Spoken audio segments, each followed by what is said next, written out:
বাংলাদেশে বর্তমানে নিরাপদ খাদ্যের চিত্রটাকে আপনি কিভাবে মূল্যায়ন করবেন? আমরা কি আগের চেয়ে নিরাপদ খাদ্য পাচ্ছি, নাকি ক্রমেই আরো বেশি ঝুঁকি বাড়ছে? আমি প্রথমে নিরাপদ খাদ্য বলতে এই সংজ্ঞাটা নিয়ে আমার আপত্তি। খাদ্য নিরাপদ হবে এটাই স্বাভাবিক, এবং সারা বিশ্বে আমি জানি না অন্য কোনো দেশে, বিশেষ করে ডেভেলপমেন্ট কান্ট্রি, তারা খাদ্যের আগে একটা বিশেষ নিরাপদ এই শব্দটা ব্যবহার করে কিনা এটা নিয়ে আমার যথেষ্ট সন্দেহ আছে।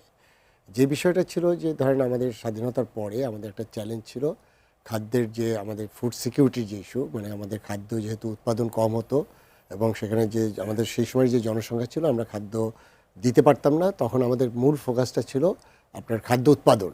কিন্তু এখন যেটা হয়েছে আমাদের জনসংখ্যা বেড়েছে, আবার এখানে আমাদের কৃষি ডিপার্টমেন্ট অথবা বিশেষ করে আমাদের কৃষকরা প্রচুর উৎপাদন করছে, আমাদের কোনো জায়গায় 3 টাইমস 4 টাইমস আপনার উৎপাদন বেড়েছে। কিন্তু এই উৎপাদন আমরা যেটা করছি সেটি আসলে নিরাপদ প্রশ্নে যখন আমরা সেফটি ইস্যু আনি তখন এটা নিয়ে প্রশ্ন থেকেই যায়। সেই সেফটি ইস্যুটা কোথা থেকে শুরু হয় সেটি আমাদের এখানে একজন জনস্বাস্থ্য বিশেষজ্ঞ আছেন।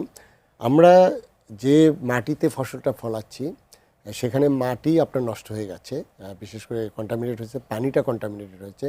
আমরা পরিবেশের কথা বলি, আমরা ক্লাইমেট ভিক্টিমের কথা বলি, বাট আমরা পরিবেশকে যেভাবে নষ্ট করেছি, আমাদের নদীগুলো শেষ করে দিয়েছি, তো সেখান থেকে খাদ্য উৎপাদন থেকে মূলত এই ভেজালটা তৈরি হয় এবং সেটা উৎপাদন হলো। সেখানে আমরা দেখেছি যে আমার চালের মতো একদম এসেনশিয়াল যে ফুড আইটেম যেটা আমাদের প্রতিদিন লাগে সেই জায়গায় আপনার হেভি মেটাল পাওয়া যাচ্ছে, আর অন্য যেটা সবজি বলেন সব জায়গায় পাওয়া যাচ্ছে।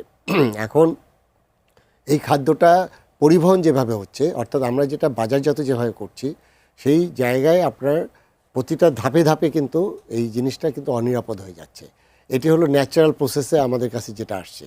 কিন্তু আমরা মনে করছি নিরাপদ বা এখানে কিছু পাই, কিন্তু এখানে কিছু অসাধু ব্যবসায়ী তারা কি করছে, এই ধরনের খাবার কিছু আবার তারা কেমিক্যাল মিশিয়ে আপনার তৈরি করছে। যেমন ধরেন আমরা গরুর দুধ, এটা তো অনিরাপদ হওয়ার কিছু নেই, যদি আমরা খাবারটাকে যদি ভালোভাবে গরুকে খাওয়ানো হয় তাহলে তো অনিরাপদ হবে।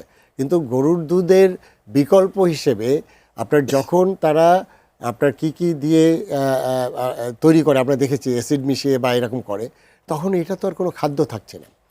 এখন প্রবলেমটা কোথায় হয়েছে? প্রবলেমটা হয়েছে উৎপাদন থেকে আমার টেবিলে আসা পর্যন্ত প্রতিটা জায়গায় কিন্তু আমার এই অনিরাপদ হওয়ার প্রতিটা জায়গায় আছে। এটা ন্যাচারালি যেমন হচ্ছে, আর আর্টিফিশিয়ালি আমরা এটা করছি। এবং সেই জায়গাটায় যেটা দরকার ছিল সেটা হচ্ছে ব্যবসায়ীদের সেই অ্যাটিচিউডটা কি?